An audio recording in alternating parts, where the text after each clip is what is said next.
La Grande Guerre est inévitable. Les pays occidentaux se préparent à l'arrivée du printemps pour lancer leur offensive globale. Nous sommes un membre de facto de l'alliance de l'OTAN. Ministre ukrainien de la Défense. Selon le ministre ukrainien de la Défense, l'Ukraine est devenue un membre de facto de l'alliance de l'OTAN. Les pays occidentaux, qui craignaient autrefois qu'une assistance militaire ne soit perçue comme une escalade de la part de la Russie, ont modifié leur approche de réflexion. Dans une interview accordée à la BBC, Oleksiy Reznikov a déclaré qu'il était certain que l'Ukraine recevrait des armes recherchées depuis longtemps, notamment des chars et des avions de combat, alors que l'Ukraine et la Russie semblent se préparer à de nouvelles offensives au printemps. Cette préoccupation concernant le prochain niveau d'escalade, pour moi, est une sorte de protocole, a expliqué M. Reznikov. L'Ukraine en tant que pays, et les forces armées ukrainiennes, sont devenues, membres de l'OTAN. De facto, et non de jure, par la loi. Parce que nous avons des armes, et que nous savons comment les utiliser. Le président russe Vladimir Poutine a présenté une bataille existentielle contre les pays occidentaux qui veulent affaiblir la Russie. Des personnalités russes ont affirmé qu'elles combattent l'OTAN en Ukraine, car l'Occident a fourni des armes au pays dans ce qu'elles appellent une guerre d'agression. Depuis des années, l'Ukraine cherche à rejoindre l'alliance militaire entre les États-Unis, le Canada et 28 pays européens, ce que le président Vladimir Poutine a décrit comme une menace pour la sécurité de la Russie.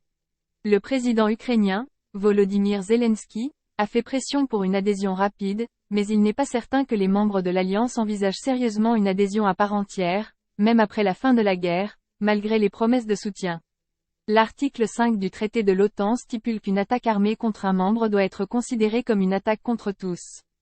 M. Reznikov a toutefois démenti que ces commentaires soient considérés comme controversés, non seulement par la Russie, mais peut-être aussi par l'OTAN elle-même, puisque l'Alliance a pris des mesures pour ne pas être considérée comme une partie au conflit. Pourquoi cela serait controversé? C'est la vérité, c'est un fait, a déclaré M. Reznikov. Je suis sûr que dans un avenir proche, nous deviendrons membres de l'OTAN, de jure. Le ministre de la Défense s'est exprimé dans la capitale, Kiev, alors que les forces ukrainiennes et russes continuaient à se battre pour la petite ville de Soledar, dans la région orientale de Donetsk, dans certaines des batailles les plus intenses de la guerre qui dure depuis près de 11 mois.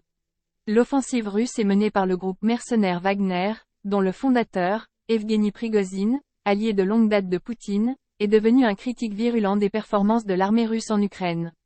Mardi, M. Prigozhin a affirmé que ses combattants avaient pris le contrôle de la ville, une allégation qui a été rejetée par l'Ukraine et, remarquablement, par le Kremlin, dans ce qui a été considéré comme une rebuffade à M. Prigozhin. La situation à Soledar était très difficile, a déclaré M. Reznikov, mais sous contrôle.